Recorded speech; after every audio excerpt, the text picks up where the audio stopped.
It takes 50 milliseconds for you to hit the steering wheel in a crash. Everything we're about to tell you goes down even faster.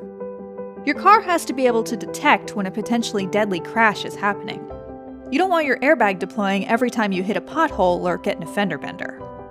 Your car has an accelerometer, several actually in case one fails or goes off by mistake, that detects sudden, rapid changes in velocity. In one model, a ball bearing is normally held in place by a magnet, but in a crash, it comes flying free, and it flies right into an electrical circuit that tells the car's computer to deploy the airbags. Airbags don't just fill with gas like a balloon blowing up. That would be way too slow. The gas that fills airbags is actually produced by a chemical reaction. The classic example is sodium azide, which is stable until it's heated. In a crash, a small explosive or heating element called a squib goes off and ignites the sodium azide, which decomposes quickly to nitrogen gas and sodium metal.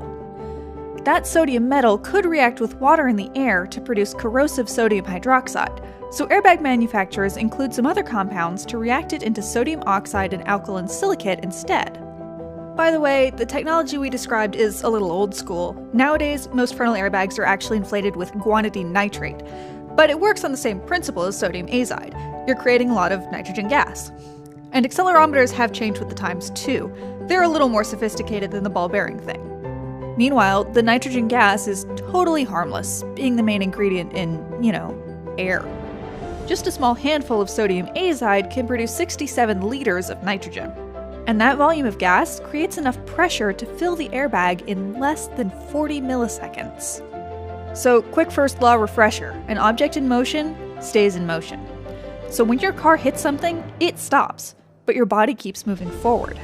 And if it keeps moving forward right into the steering wheel or dashboard, that's bad news for you. So the airbag is there to slow you down more gradually than a steering wheel would. But this rapidly inflating cushion isn't actually pillowy soft. The front face of the airbag moves toward you at between 150 and 250 miles per hour. And if you were to hit it while it was still inflating, that might be almost as bad as hitting the steering wheel. To properly slow you down, an airbag has to have blown up already when you hit it. So that means the accelerometer detects the crash, the squib ignites the sodium azide, the nitrogen gas is produced, and in 50 milliseconds, it's already blown up in your face and started to wind down. Between 1987 and 2015, frontal airbags saved 44,869 lives. That's a summer evening at Dodger Stadium's worth of people, and a lot of people around to cheer thanks to one chemical reaction and some ingenious physics. Thanks for watching, and remember to drive safe. This explosion could save your life, but it's still better if it doesn't have to happen.